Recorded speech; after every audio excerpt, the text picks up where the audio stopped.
Yes, så er det jo lige Fulle, der har vist mig vejen til... Engelsk. No, okay, det er engelsk. I'll just switch languages then. I'm Daniel Sorensen. I'm going to commentate this match between Kjeld Dyrmose and Rune Færgegaard, or at least the rest of it. Dyrmose is leading 8-4 in a match to 17. They're in a holding game. Red's leading in the race, and White's looking to improve his board and also waiting for a shot. So now double two.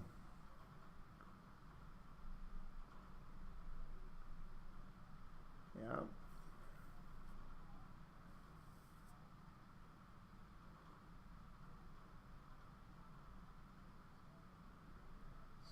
So he's looking.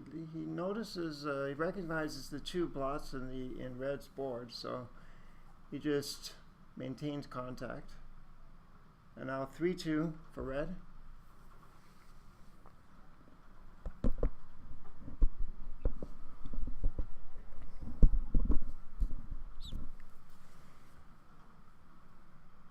And 6-5.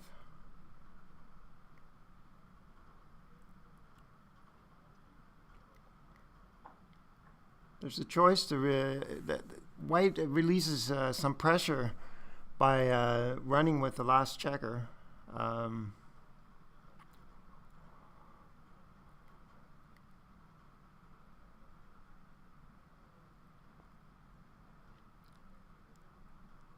Guess Rune is counting the race. Let's see, what is the race? 40 plus...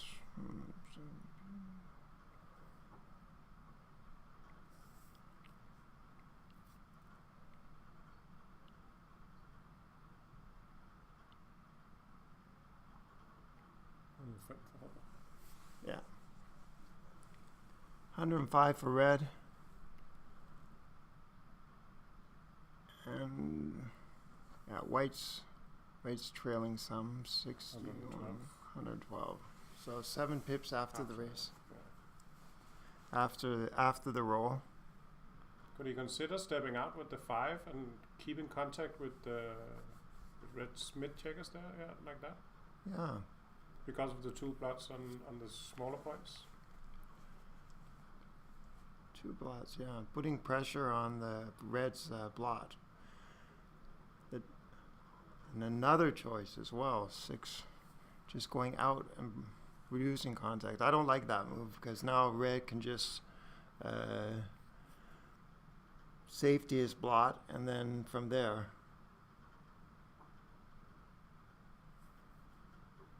Yeah. He's trailing so much in the race that he doesn't mind being hit here, even if Red should roll 4-1 or 3-1.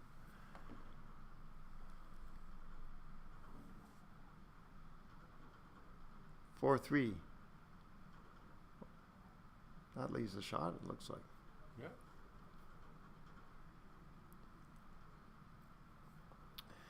So, the question is where to leave the shot.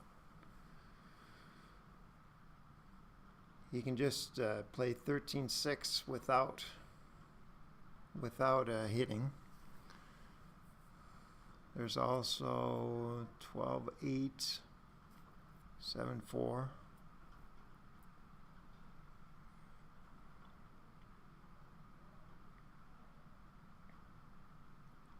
Would it make sense to make the prime?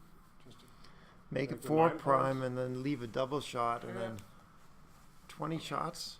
20 shots, probably too much. It's looking, well, that's his choice. He's a bold player, Kjeld. Okay, 6-1 now. How serious does Rune take Red's 4 prime? He might as well step out. So, if he plays, that doesn't improve anything.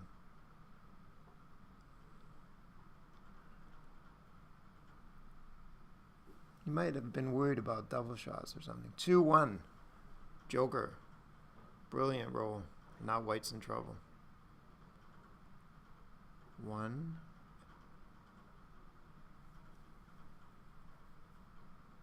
Yeah, that's the only deuce. 11 to 9.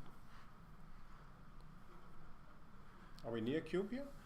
Or 8-4 lead and I don't think red can double unless red jumps out. Yeah. White would be very happy to have a cube here on with trailing 8-4. I don't think that's a double. But Guna's taking his time. He's considering it. I think that's a pretty big mistake to double there.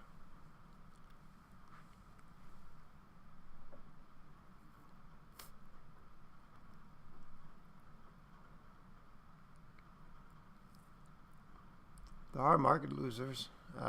Hitting any blot followed by a dance. the doubles. Yeah, double 4s and double 3s. Something like 4-3, I guess. 4-3, yeah. But even then, white's happy to have the cube. Good take. 2-1.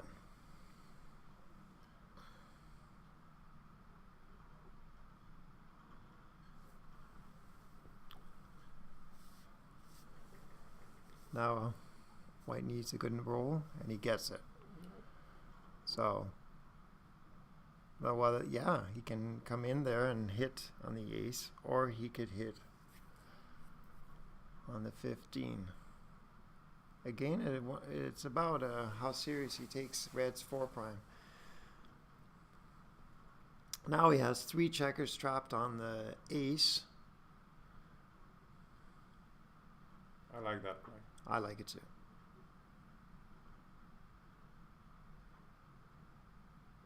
He will almost have a recube now. Yeah. Even if he enters on the 1, maybe. Yeah. Not if he hits, but...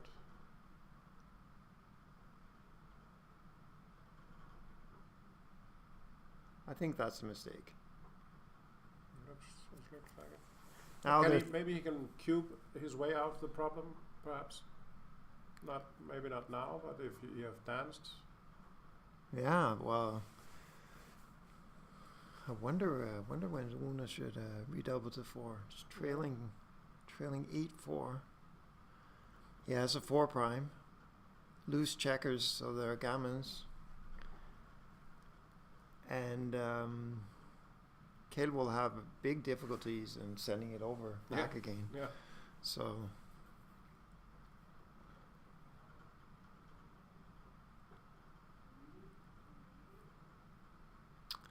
this must be very close to redouble. He is considering it. Yeah. I would redouble. I think it's the take the take's more difficult. But these 4 cubes, they're the most difficult things in backgammon. You know, like you might have some kind of idea that you have a strong double, and you don't, and sometimes you think you don't have a double, and actually you can cash. So he doubles here, and now Kjell's put under tremendous pressure.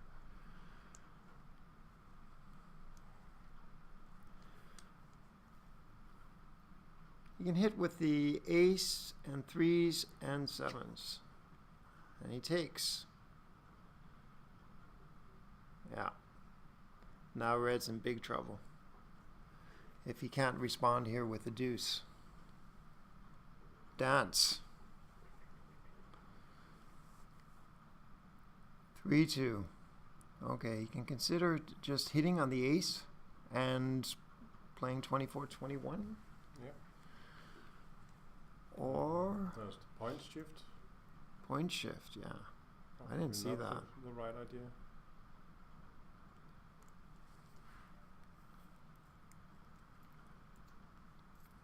That's my play. Yeah, mine too.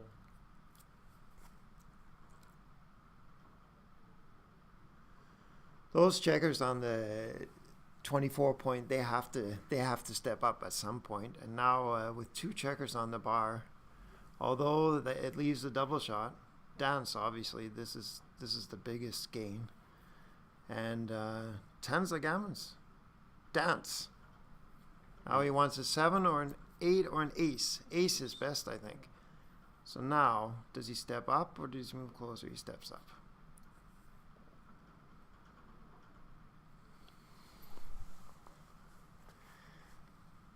Dance. So he needs to get some checkers in on the 8 and the 9 point, and he needs to release checkers. So those are the twin aims right now.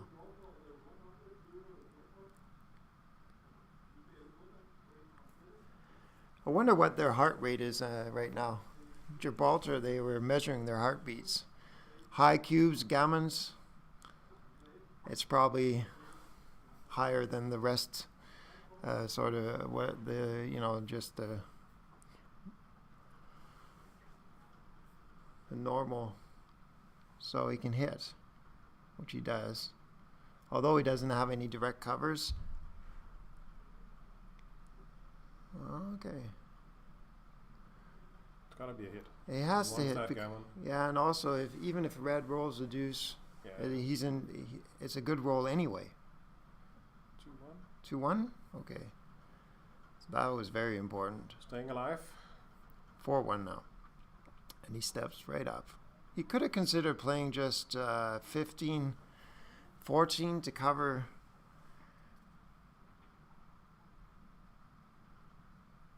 To cover the 8 point. 3-2. And here goes the internet again. The internet's going. Okay. We have some trouble with the hotel internet, so let's see if it'll get right back on. Looks like it's our PC in our room. Reid had a very exciting moment. Yeah. Let me just see if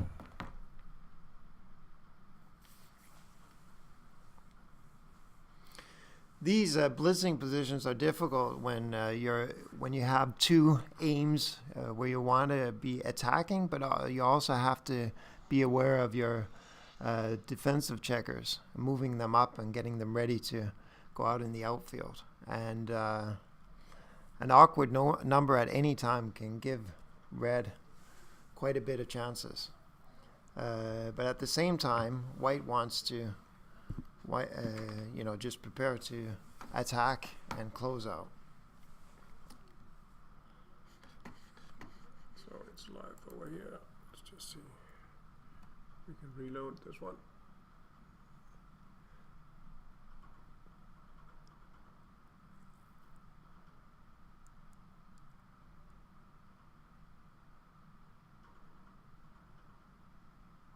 Okay. We got a glimpse there. White has crunched. And they're both on the bar. Wow. But we kind of see why he made the 9 point then earlier with the 4-3. That was kind of probably the idea of making it, even though you left a lot of shots, that there was some priming value. Even though this is...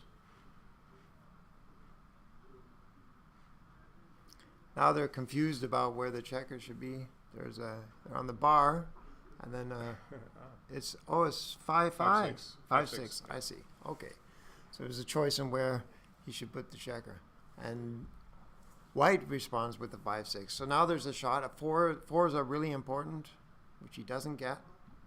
Now it's 6-1.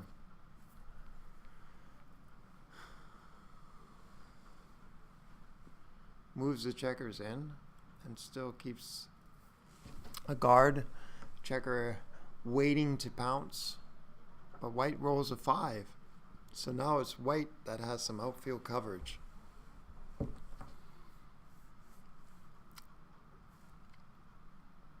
Three, 2. So he slots the 4 point.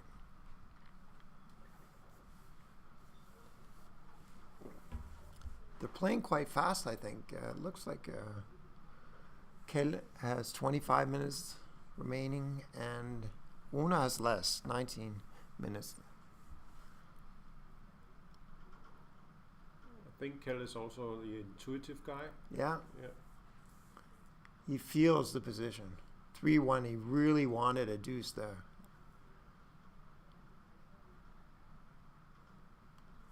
It was duplicated, but he would have hit. So now, White rolls a deuce. And he can choose he can just skip hitting. This is a difficult play, but I think you have to hit. Oh, he'll count the race now. 40, let's see.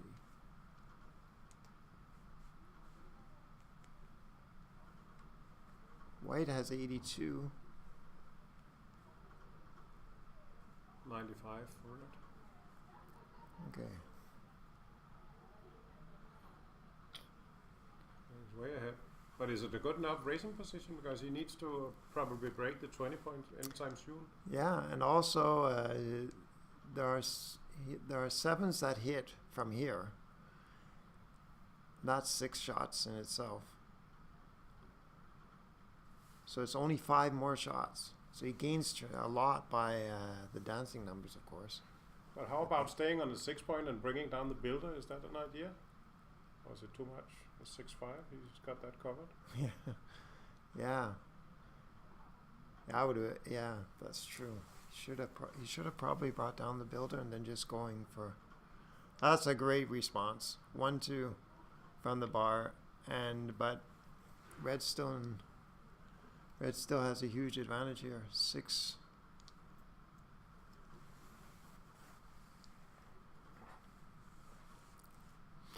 Now, when should Kell redouble to 8?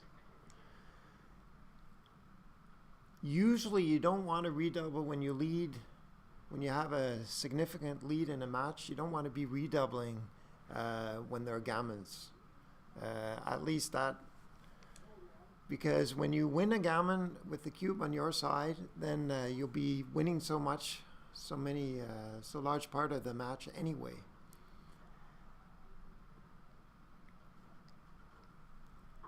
And this is a 4-point lead.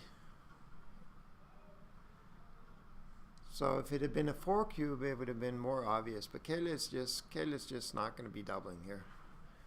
He might consider it if White steps up with a 4. Oh. I just thought he would hit that, but no, they were blocked. Okay, now he releases. That releases some checker, but he has to do it. So now White has a 3-point board, no matter how he plays it. So the question is if he wants a blot in it or not. Chooses the blot. This is probably when Red starts to attack. Oh. I think he could have considered doubling there. He could have considered it. Now he's just hitting. Dance.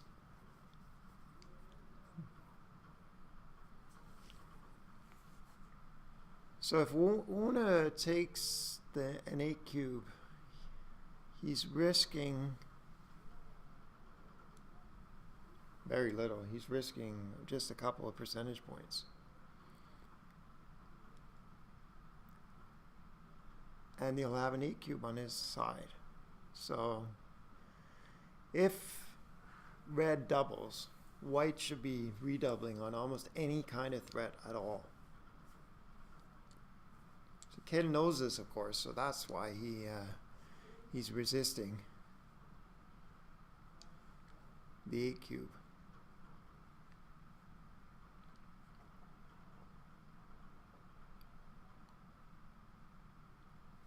Double 5s? Yeah. Yeah, so that's pretty. So that's a terrible roll. So he gives up the 6 point, maybe. I don't know what to do here. I think it would be all right to give up the 6 point instead of leaving 2 blots, because I kind of like putting those 2 in. It duplicates the 5s. There's still a blot over at White's home board. You would have difficulties entering here, those checkers. I'm not sure. Yeah, I'm not sure either. There's a dance. For me now, it's pretty easy take, but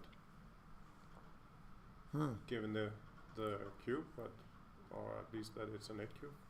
Let's see. 8 cube. Wow, this is a difficult play. Because what's the race?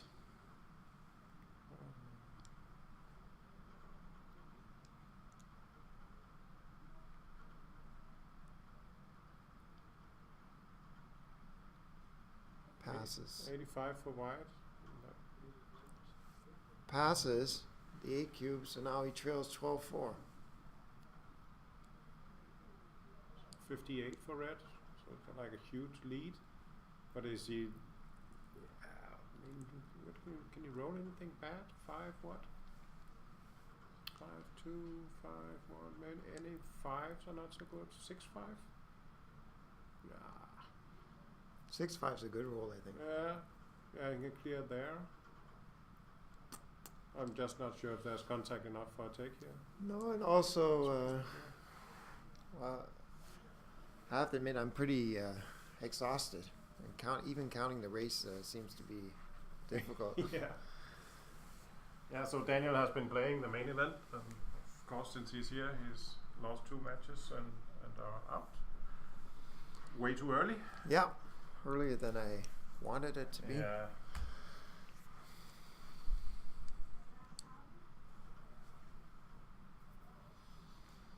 Players on break, and if you need a short break, Yeah, that'll be that's good. a good time. Yeah. I will come and find you as soon Okay, as I see good. they're back. Yes.